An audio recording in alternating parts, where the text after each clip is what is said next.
Please concentrate. In last lecture, we have started budding, that is second method of sexual reproduction.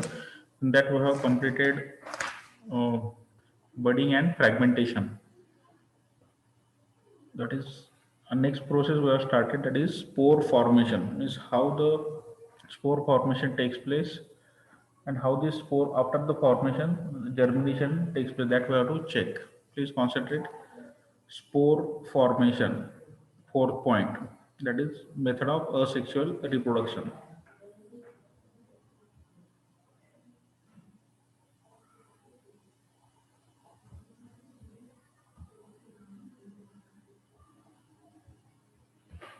Spore formation.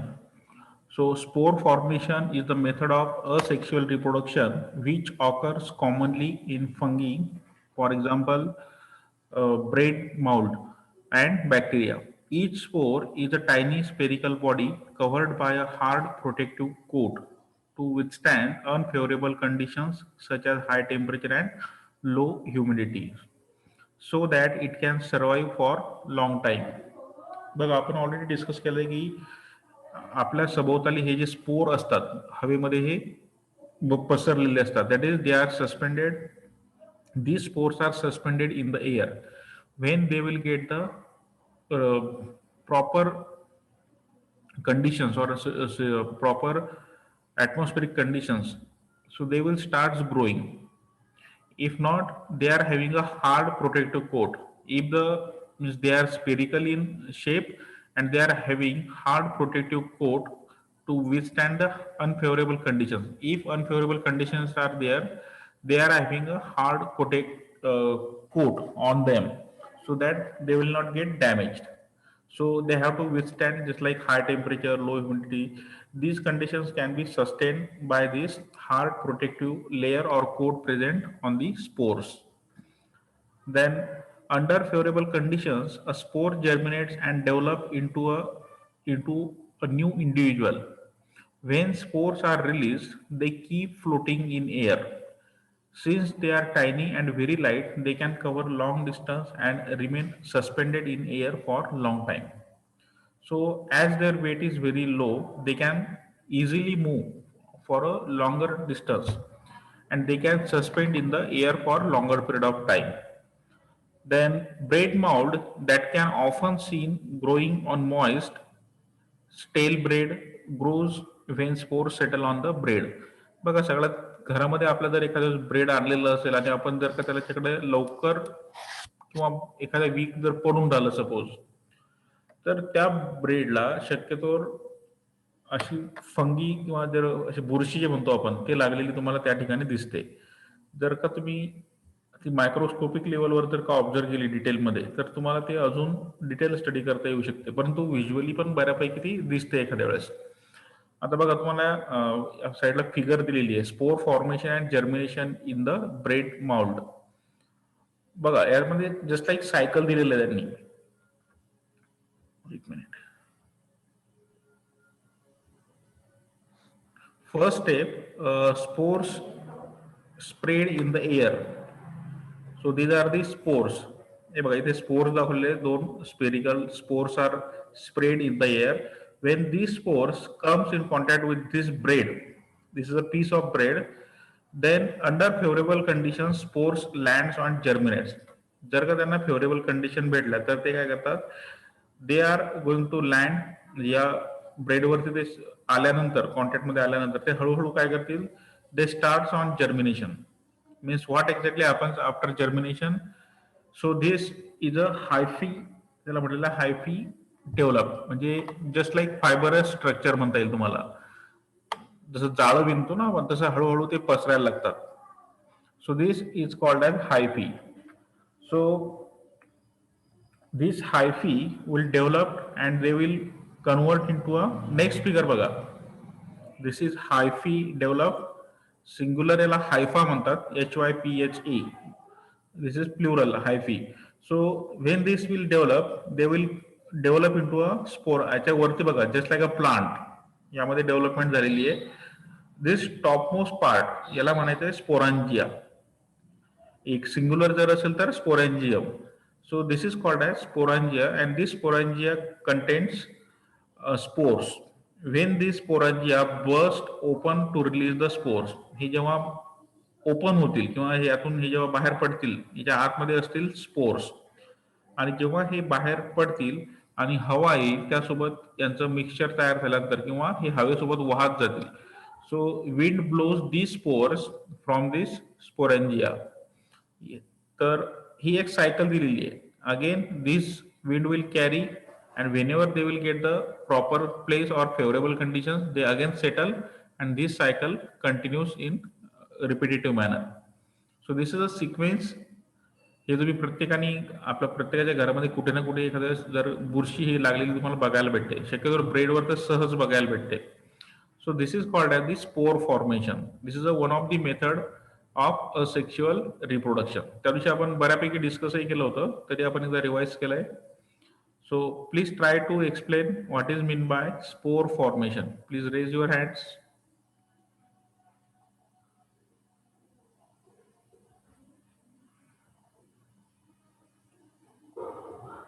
Gauri Rajput. Spores are tiny spherical body covered by a hard protective coat to withstand unfavorable conditions.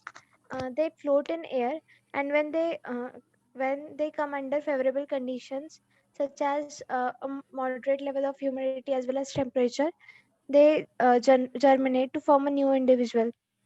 And this individual, and then spores are sent by this individual so as for the formation of second individual. And in this way spore formation takes place. This is a mode of asexual reproduction which usually occurs in bacteria and fungi. Okay. अजून कोण सांगेल please? Ishwari. Yes, sir. So these spores are the tiny and spherical body which is covered with the hard protective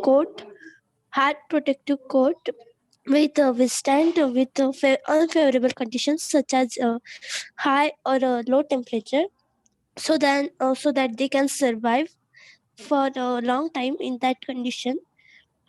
And this spores formation is an asexual reproduction. And if there is a moderate condition, this spore germinates and develop its individual. This means they are very light and so can cover very long distance.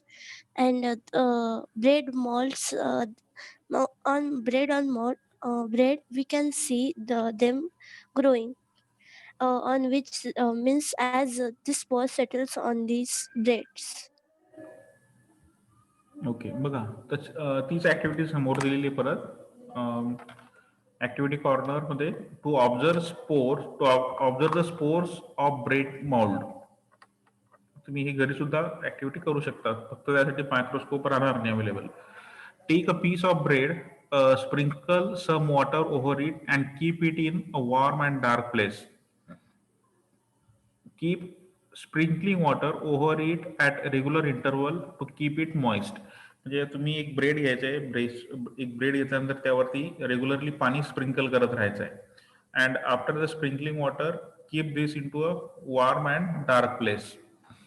So observe after 2 days with the help of magnifying glass, you will observe that the white, green or brown colored patches of thread like structures. These thread like structure are called hyphae, and tiny rounded structure are called as sporangia. बघा जसं तुम्ही मागची figure बघितली ना, जसं spores land होतील, land झाल्यानंतर हळूहळू जर्मिनेट व्हायला लागतील. जर्मिनेट झाले म्हणजे त्या स्ट्रक्चरला म्हणायचं they are just like a thread. जसा एखादा धागा असतो त्या धाग्यानुसार ते तुम्हाला दिसतील त्या ठिकाणी. So that's what is called as the thread like structure. And this thread like structure is called as the hyphae, or singular it is called as hypha. And a tiny rounded structure that is called sporangia. जसं एखाद्या झाडाला फूल आल्यानंतर वरती आपण बघितले मागच्या figure मध्ये सुद्धा. So that tiny circular part is called as the sporangia. Singular it is called as sporangium. This sporangium contains spores. Carefully take one of these threads with the help of tweezers and place it on a glass slide. Cover it with cover slip and observe it under the microscope. You will be able to see tiny spores. आता ही जी स्पोरांजिया तुम्हाला दिसतील त्या स्पोरांजियाला काय करायचं आहे, microscope घेतल्यानंतर एखादा thread त्या ठिकाणी तुम्हाला ट्विझर ट्विझर म्हणजे जसं आपण पकड असते एक प्रकारची. So you with the help of tweezer you can take one of this thread, त्यातला एखादा थ्रेड तुम्हाला काढावा लागेल आणि तो जी ग्लास स्लाइड म्हणतोय आपण, सर्क्युलर ग्लास स्लाइड असतात लॅबमध्ये, त्यावरती ठेवायचं आहे. त्याच्यावरती दुसरी स्लाइड ठेवायची आहे आणि हे जे स्ट्रक्चर असेल हे तुम्हाला मायक्रोस्कोप मध्ये ऑब्झर्व करायचं आहे. So you will be able to see a tiny spores. त्या मायक्रोस्कोप मध्ये तुम्हाला त्याची तुम्हाला फिगर मॅग्निफाय करून दाखवलेली या ठिकाणी, मागची प्रिव्हियस फिगर, तर त्या प्रकारे तुम्हाला स्पोरांजिया दिसतील. And this sporangia contains spores. When the spores open or when wind will be there, they will move or they will remain suspended in the air. So this activity is very simple to generate this spore. It is very easy, but you have to observe this with the help of a microscope. तर शाळेमध्ये भेटलं बघायला तर एखाद्या वेळेस बघू शकता तुम्ही. तर ही एक सिंपल ऍक्टिव्हिटी आहे. तसं तुम्ही प्रत्येकाने माझ्या मते ही बुरशी बघितलेली असेलच, प्रत्येकाच्या घरामध्ये दिसणारी गोष्ट आहे. Yes, sir. तर हे झालं regarding asexual reproduction and it's method. आपण किती 4 मेथड स्टडी केल्या. पहिलं व्हेजिटेटिव्ह होती, व्हेजिटेटिव्ह मध्ये भरपूर मेथड स्टडी केल्या आपण. Second budding, third fragmentation, fourth spore formation. Next part we have to start with the sexual reproduction, म्हणजे या चॅप्टरचा सेकंड पार्ट जो म्हणता येईल. That is called as the sexual reproduction in plants. So please concentrate. Most plants reproduce sexually. In this process, two reproductive cells, that is called as gametes, are produced from the reproductive organs. The male reproductive part produces the male gamete, or it is also called as male sex cell, or it is also called as the sperm, and the female reproductive part produces the female gamete, or it is called egg cell, or it is also called as the ovum. Singular ova असं सुद्धा म्हणू शकता. It is called as ovum. When the sperm and the egg cell fuse together, they form a third cell known as zygote. आता बघा, when sexual reproduction is there, they require two individuals. Male and female organs must be present in sexual reproduction. आपण जसं differences मध्ये सुद्धा study केलं होतं. It requires in sexual reproduction 2 parents are involved. आपण पहिला डिफरन्स बघितला होता, त्यामध्ये 2 पॅरेंट्स हे लागत असतात. One is male, second one is female. So obviously male reproductive part contribute the male gamete, or it is also called as the sperm. So this is the part. कोणता part आहे त्या ठिकाणी? Male gamete, male sex cell, or it is also called as the sperm. And female reproductive part is called as female gamete or egg cell, or it is also called as ovum. So when these two, sperm and ovum, when they mix, they will form a zygote. ही जी definition दिलेली आहे, when the sperm and the egg cell fuse together, ते दोघांचं जेव्हा mixing होईल, they will form a third cell that is called as the zygote. This process of fusion of male sex cell and egg cell resulting in production of zygote is called as fertilization. बघा, whenever this zygote is get formed, after few days it starts its development. हळूहळू त्याचं जी growth आहे ती हळूहळू त्या ठिकाणी व्हायला लागेल. So that's why this process of fusion of male sex cell and egg cell resulting in production of zygote is called as fertilization.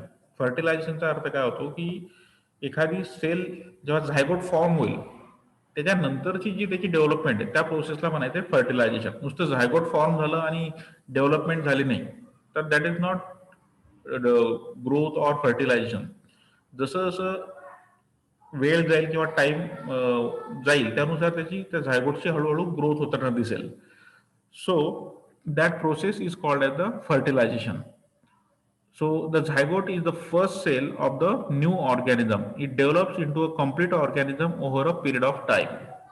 बघा, whenever this fertilization or whenever this zygote starts developing, that process is called as fertilization. And this zygote is nothing but the first cell of the new organism. जो काही नवीन organism त्यापासून तयार होणार त्या ठिकाणी, तर ती त्याची फर्स्ट सेल असेल, ती त्याची फर्स्ट स्टेप असेल डेव्हलपमेंटची. So whenever this zygote will develop, it is called as the first cell of that organism. And after a few days or after a few months, this zygote will be a complete developed organism. जसं human being मध्ये म्हणजे human being मध्ये जसं zygote form झालं, तुम्हाला simple example देतो मी. किती महिने लागतात न्यू ऑर्गॅनिझम तयार होण्यासाठी? Near about 9 months. After 9 months a baby will be produce, म्हणजे त्या ठिकाणी एक छोटं बाळ त्या ठिकाणी तयार होतं. So this is a complete organism.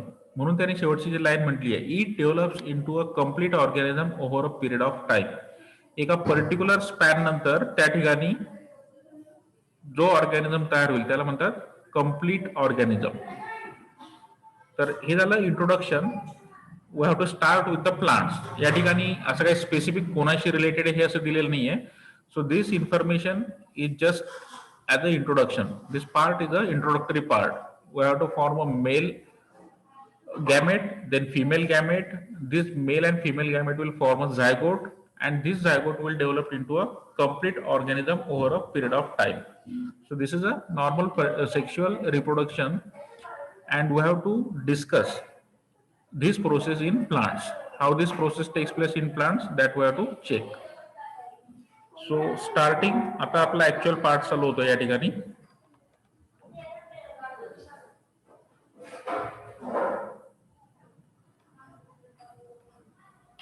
So next part, in plants, sexual reproduction takes place in flowers.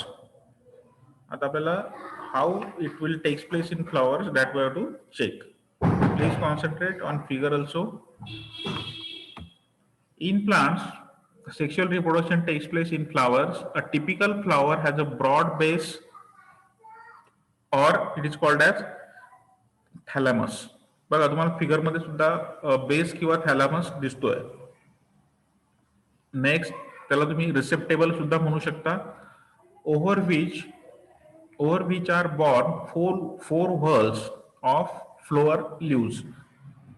त्याच्यावरती 4 फ्लोअर व्हर्ल्स म्हणजे त्या ठिकाणी 4 पार्ट आहे त्या ठिकाणी वरती. ते कोणते बघा? सेपल्स. फिगर मध्ये दिसतंय sepal that protects the flower बड.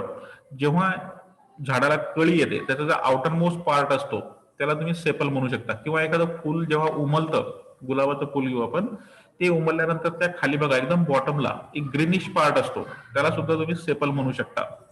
तर हे जे तुम्हाला फिगर मध्ये दिसतंय, this is sepal. Then second part petals. Petals हे इथे वरती दाखवलेलं आहे. पेटल्स म्हणजे आपण मराठीमध्ये काय म्हणतो सरळ, ज्या काही झाडाला पाकळ्या येतात, फुलाला ज्या पाकळ्या येतात त्याला तुम्ही पेटल्स म्हणू शकता. पेटल्सचं फंक्शन सुद्धा दिलेलं आहे. It attracts insect and other pollinators. आता हे what is mean bye pollination and pollinators हे आपण समोर डिस्कस करणारच आहे. So next part is stamen. आता बघा, स्टेमेन या ठिकाणी स्पेसिफिकली मेन्शन नाही केलेला. स्टेमेन इज नथिंग बट, आता हे जे स्ट्रक्चर दिसते तुम्हाला, प्लीज कॉन्सन्ट्रेट हिअर. अँथर आणि अँथरच्या खाली दिलेलं आहे फिलॅमेंट. या दोघांचं जे कॉम्बिनेशन आहे याला म्हणायचं आहे stamen. This part combination of anther and filament. Anther and filament is called as the stamen. या ठिकाणी स्टेमेन हे नाव तुम्हाला दिसणार नाही कुठेच. तर या पार्टला total anther plus filament is called as stamen. Next part आहे कार्पल्स. कार्पल्स सुद्धा या ठिकाणी त्यांनी दाखवलेला नाहीये. This carpels is nothing but the, खाली एक फिगर दिलेली आहे, हे बघा. Please concentrate. बायसेक्शुअल फ्लॉवर ही जी सेकंड फिगर आहे खाली दिलेली. This anther and filament is called as stamen. हे नावं ध्यानात ठेवा. Anther plus filament is called as stamen. Anther म्हणजे एकदम टॉप मोस्ट पार्ट जो फुलाचा, त्याला म्हणायचं अँथर. आणि ज्याच्यावरती एक ट्यूबलाईक स्ट्रक्चर आहे त्याला म्हणायचं फिलामेंट. आणि पिस्टिल पिस्टिल किंवा कार्पसल्स हे जे नाव दिलंय ना, आता याला दोन नाव आहे बघा, एक तर कार्पेल्स म्हणा किंवा पिस्टिल म्हणा. Carpels and pistil one and the same thing. So this pistil is a combination of, बघा आता हा जो सेंट्रल पार्ट आहे त्याच्यावरचा हा जो टॉपमोस्ट पार्ट आहे that is called as stigma. Then a tubelike structure that is called as style, STYLE. त्या ठिकाणी हे जे दिसतंय हे झालं style. And next part is ovary. This oval shape egg like structure जे दिसतं तुम्हाला फिगर मध्ये, या ठिकाणी सगळी डेव्हलपमेंट होत असते. So stamen is a male reproductive part and pistil or carpuscles is a female reproductive part. हे ध्यानात ठेवा, mail reproductive part in flower and female reproductive part. हे जे आजूबाजूचे अँथर, फिलामेंट किंवा स्टेमेन जे म्हणतोय आपण, हे झालं मेल. आणि एकदम सेंटर मधला जो पार्ट आहे that is called as the pistil or carpels, CARPELS, that is carpels. So बघा हे झालं नॉमनक्लेचर. नॉमनक्लेचर ध्यानात ठेवा, भरपूर जण या ठिकाणी कन्फ्युज कुठं होतात, कार्पेल्स आणि पिस्टिल. तुमच्या डोक्यामध्ये स्टेमेन म्हटल्यानंतर काय यायला पाहिजे, तुम्हाला एक फिगर दाखवतो मी आधी डिस्कस करायच्या आधी. हे बघा, ही जी फिगर दिसते तुम्हाला या ठिकाणी, हा एक त्यांनी सिंपल स्टेमेन साईडला काढून दाखवलेला आहे. This total structure anther plus this tubelike structure filament, this total A figure is called as the stamen and figure B is called as the carpels or pistil. हा जो दिसतोय पार्ट ऑफ अ पिस्टिल और it is also called as part of a carpels. तर एकदम top मोस्टला जो असतो याला म्हणायचं स्टिग्मा, याच्या मध्ये जो ट्यूबलाईक स्ट्रक्चर याला म्हणायचं style. And this egg like structure this is called, this is your ovary और ओव्ह्यूल. तर हे झालं तर nomenclature. How it works that we have to check. तुम्ही काय करा, एक जास्वंदाचं फुल घ्या व्यवस्थित स्टडी करण्यासाठी. हे जास्वंदाचं जे फुल आहे आपलं हिबिस्कस, त्यामध्ये हे स्ट्रक्चर फार व्यवस्थित बघायला भेटतात तुम्हाला सगळे. आणि जेव्हा तुम्ही ते सेपल झालं, थॅलॅमस झालं, हे जर का ओपन केले व्यवस्थित डेलिकेटली, एकदम स्मूथली जर का ओपन केलं, तर तुम्हाला हा जो ओव्हरी पार्ट आहे, हा सेंटरचा पार्ट, हा फुगीर part, this ovary part you can observe. तुम्ही अजून एक काम करू शकता, कालच दसरा झालेला आहे बघा, प्रत्येकाच्या घरी झेंडूचे फुलं असतील, ती सुद्धा जर का तुम्ही व्यवस्थित ओपन केले ना, तर तुम्हाला ही ओव्हरी जी दिसते फुगलेला पार्ट, हा तुम्हाला त्या ठिकाणी बघायला भेटू शकतो.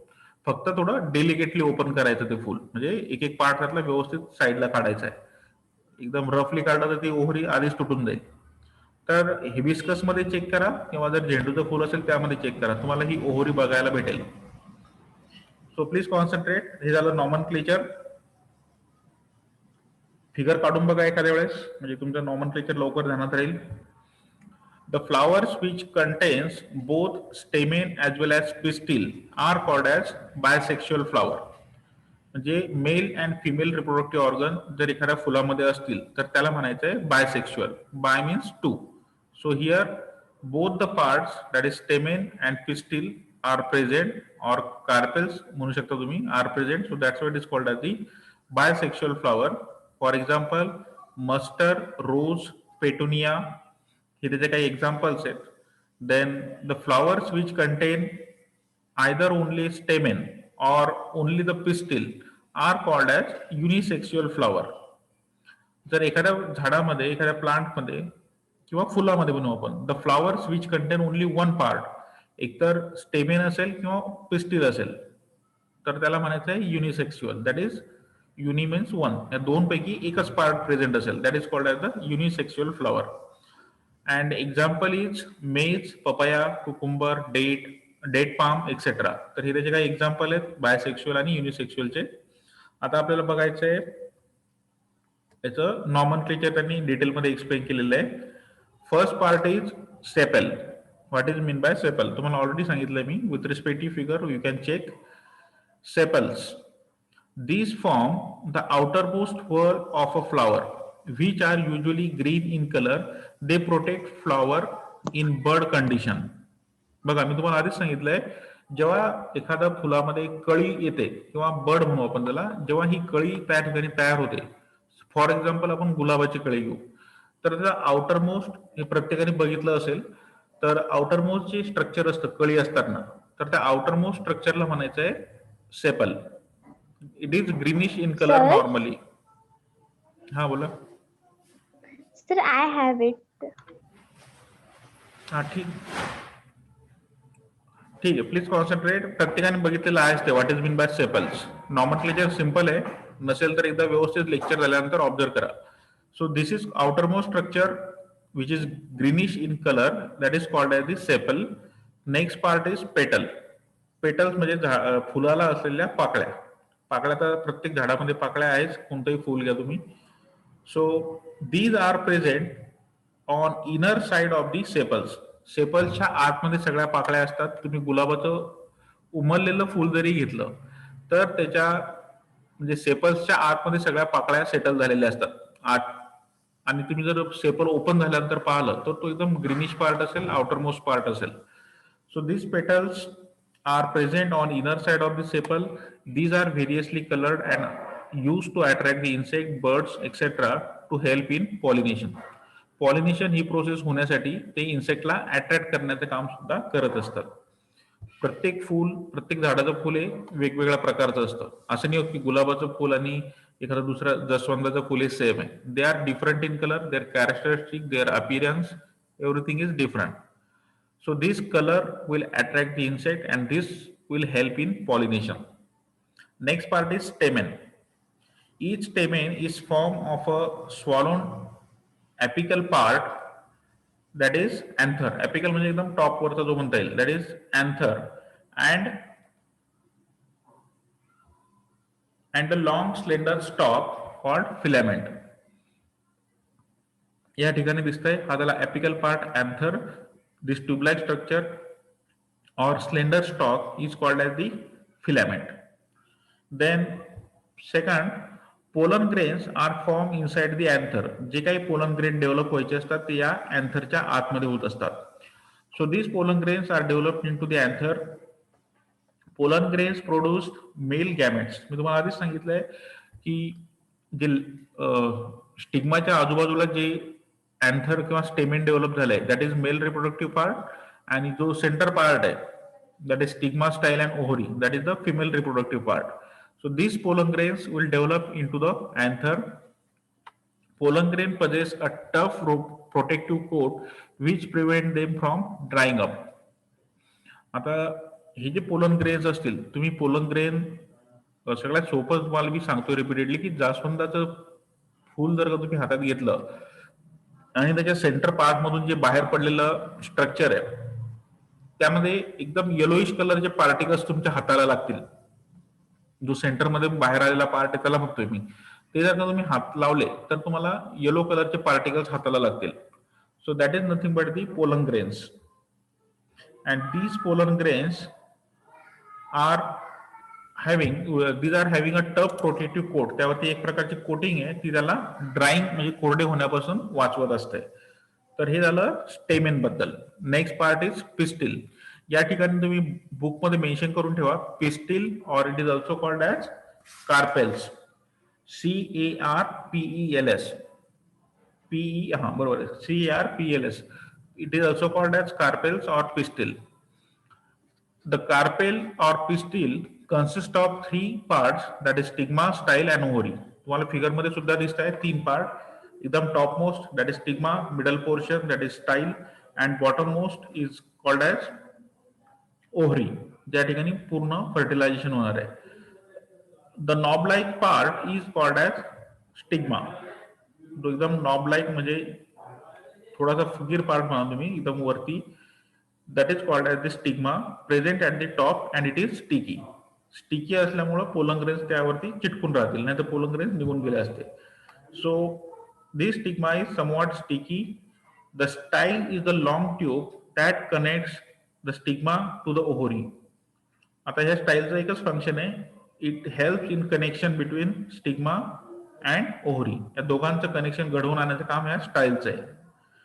Then ovary is the basal swollen portion. One or more ovules are present in the ovary. The female gamete or egg cell is formed inside the ovule. या ठिकाणी हा जो स्वॉलोन पार्ट आहे, स्वॉलोन मीन्स थोडासा सुजलेला किंवा फुगलेला असं म्हणू आपण.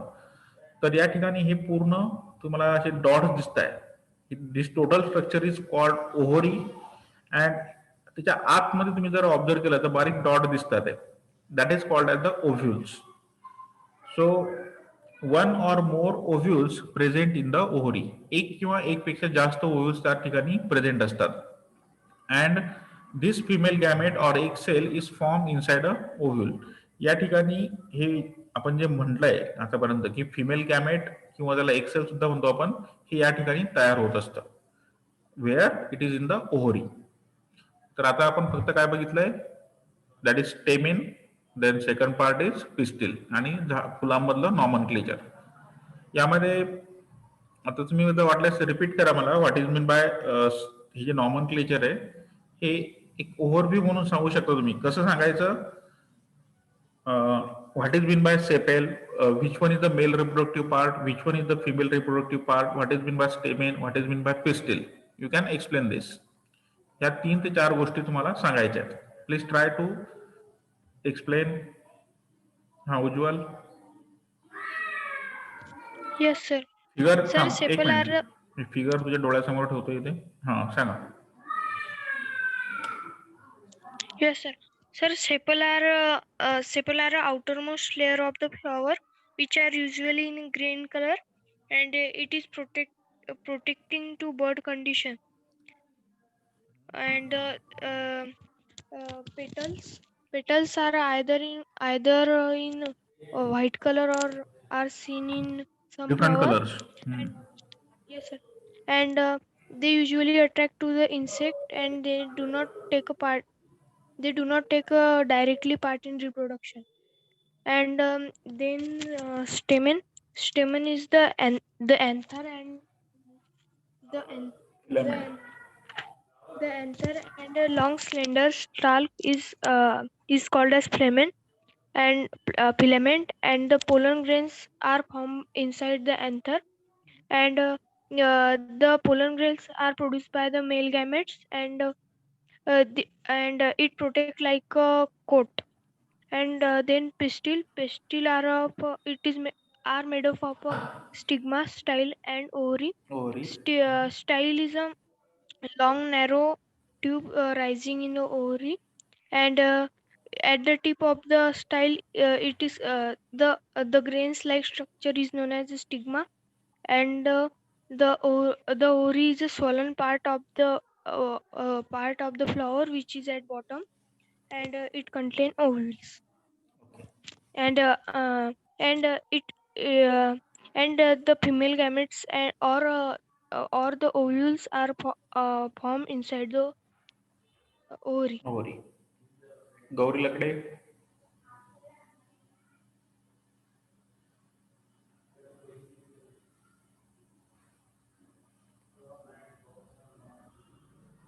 गौरी आवाज येतोय?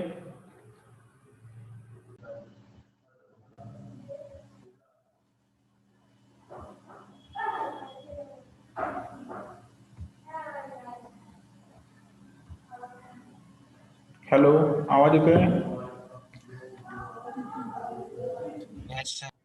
Yes, sir. चालेल, सांगा पटकन Gauri. Yes, sir. Sepal. Sepal is the outermost part. It is of green color, and it protects the flower in bud condition. Petals are inside the sepal, and are in various color. They attracts the insects or other birds for pollination. Third, stamen. It contains two parts, anther and filament, Anther contains pollen grains. These pollen grains produce um, this pollen grain produced male cell, and then third is pistil or carpel. These have three parts: the stigma, style, and ovary. Ovary contains of uh, ovules, one or more ovules, and these ovules produce egg cells. It is a female part. Okay, चला आता next part त्या ठिकाणी mechanism of sexual reproduction. आता हे झालं आपण नॉमन clutcher study केलंय, कोणते कोणते पार्ट्स सेक्शुअल रिप्रोडक्शन मध्ये महत्वाचे आहेत किंवा प्लांटचे जे काही ऑर्गन्स आहेत जसं स्टेमेन झालं, पिस्टिल झालं, त्यातले जे काही मेजर कॉन्स्टिट्युएंट्स आहेत ते आपण डिस्कस केले. That is anther, then filament, and in pistil it is stigma, style and ovary. Next mechanism we have to check actually. म्हणजे आता हे झालं वरच्या वरचं नॉमन क्लेचर आपण बघितले. आता तुम्हाला हे एक्झॅक्टली कसं होतं हे आपल्याला चेक करायचं आहे. So there are few steps given. Mechanism of sexual reproduction. Sexual reproduction in plants involve following steps. All these steps तुम्हाला भले इथे एका पॅरेग्राफ मध्ये दिलाय, परंतु या प्रत्येक स्टेपला आपल्याला डिटेलमध्ये स्टडी करायचं आहे. So first step is pollination. Transfer of pollen grains from anther to stigma. जे काही पोलन ग्रेन्स त्या ठिकाणी अँथर मध्ये तयार होतील ते स्टिग्मा पर्यंत कसे कॅरी होतात. So that process is called as the pollination. ते आपल्याला चेक करायचे. नेक्स्ट स्टेप राहील त्या ठिकाणी fertilisation. Union of male sex cell with the female sex cell to form a zygote. म्हणजे मेल प्लस फिमेल यांचं फ्युजन या ठिकाणी कसं होतं. That is formation of zygote under the heading fertilisation we have to check. Next third step will be formation of seed. So after the formation of zygote obviously this development of ovule into seed. हे जे ओव्ह्यूल्स त्या ठिकाणी तुम्ही बघितले, ओव्हरीच्या आतमध्ये जे ओव्ह्यूल्स होते त्याचं कन्व्हर्शन सीड मध्ये कसं होतं. That is formation of seed, third step. Then formation of fruit. After the formation of seed how the fruit is going to be form, that we have to check in fourth step. That is formation of fruit. Maturation of ovary into fruit. म्हणजे ही जी ovary असेल that ovary will convert into fruit. And last step that is germination of seed. So formation of young plant from the seed. जी काही seed त्यामध्ये असेल त्यापासून नवीन किंवा जर्मिनेशन म्हणजे आपण जसं नवीन झाड लावतो त्यासाठी एखादं बी लावतो. आंब्याचे जसं तुम्ही त्यामध्ये जे आतली बी म्हणतो किंवा आपण त्याला मराठीमध्ये कोय म्हणतो, ती जेव्हा तुम्ही लावसाल